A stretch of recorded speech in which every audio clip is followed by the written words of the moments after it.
Taste the Daily. அண்மை செய்தி. கோவையில் சம வேலைக்கு சம ஊதியம் வழங்க வலியுறுத்தி திமுக அரசை கண்டித்து இடைநிலை ஆசிரியர்கள் மாவட்ட முதன்மை கல்வி அலுவலகத்தை முற்றுகையிட்டு போராட்டத்தில் ஈடுபட்டு வரும் நிலையில் அதிக அளவில் போலீசார் குவிக்கப்பட்டுள்ளதால் அங்கு பரபரப்பு ஏற்பட்டுள்ளது. கூடுதல் விவரங்களை செய்தியாளர் சசிகுமார் வழங்க கேட்கலாம். சசிகுமார், வணக்கம். விவரங்களை சொல்லுங்க. வணக்கம் அருண். கோவையில் உள்ள மாவட்ட முதன்மை கல்வி அலுவலகத்தின் வளாகத்திற்குள்ளாக இடைநிலை ஆசிரியர்கள் சம வேலைக்கு சம ஊதியம் வழங்க வலியுறுத்தி திமுக அரசை கண்டித்து கோஷங்கள் எழுப்பி போராட்டத்தில் ஈடுபட்டதால் பரபரப்பு ஏற்பட்டது.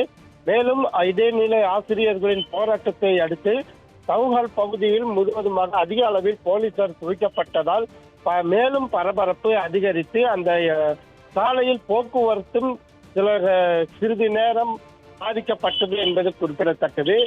கடந்த சட்டமன்ற தேர்தலின் பொழுது திமுக அரசு 311வது தேர்தல் வாக்குறுதியாக திமுக அரசு ஆட்சிக்கு வந்ததும் அனைத்து இடைநிலை ஆசிரியர்களுக்கும் சம வேலைக்கு சம ஊதியம் வழங்கப்படுவதாக வாக்குறுதி அளித்திருந்தனர்.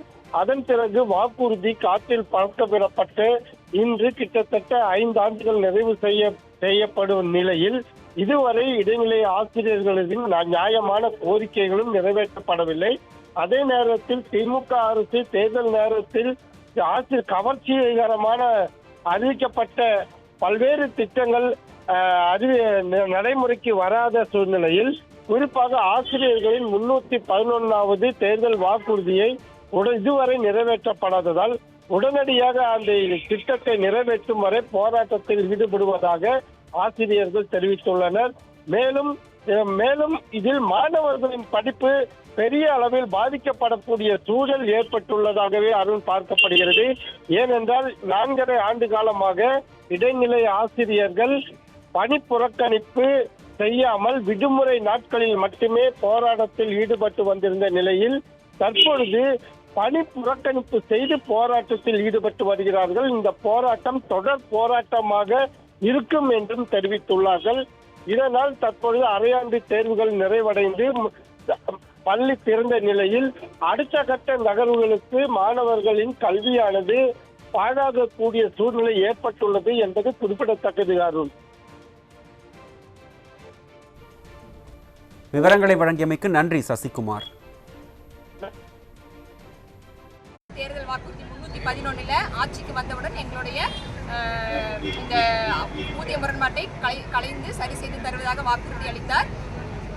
இப்போ சென்ற 3 வருடங்களுக்கு முன்னால் இதே மாதிரி டிசம்பர்ல நாங்கள் போராட்டம் நடத்தின போது எங்களுக்காக இந்த ஊதிய முரண்பாட்டை சரி செய்வதற்காக ஒரு ஊதிய குழு மூவர் குழு அமைத்தாங்க. அந்த குழு 3 மாதத்தில் அறிக்கை கொடுப்பாங்கன்னு சொன்னாங்க. பட் 3 வருடம் ஆயிடுச்சு. அதனால அந்த ஊதிய முரண்பாட்டை கலைந்து அரசாணை வெளியிட வேண்டி நாங்கள் டிசம்பர் 26 சென்னையில் போராட்டம் நடத்திட்டு இருக்கிறோம்.